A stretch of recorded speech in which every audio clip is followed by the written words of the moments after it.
The government is poised to press ahead with legislation that would override key parts of the Brexit divorce agreement that covers trading rules for Northern Ireland.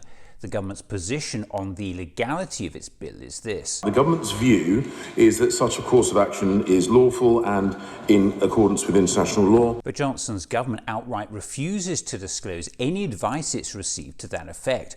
And it's not a view shared by Ireland's foreign minister. He's warned that any move by London to walk away from the arrangements it's agreed would send headlines around the world that the United Kingdom is deliberately breaking international law. And this is what the president of Sinn Féin had to say. The notion that in the mother of all parliaments, as it boasts, that there would be an attempt to legislate to break international law is shocking. It's breathtaking.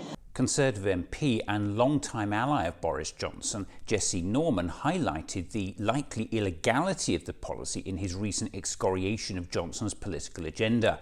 In a letter to the Prime Minister dated June 6, he wrote this: "Breach of the Northern Irish Protocol would be economically very damaging, politically foolhardy and almost certainly illegal." It's not a great look when we're trying to negotiate new free trade agreements around the world.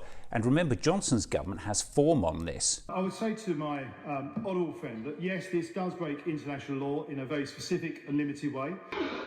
The government's plan for transfer of governance from the ECJ to UK courts is just one example of where the government could be deemed to have broken international law.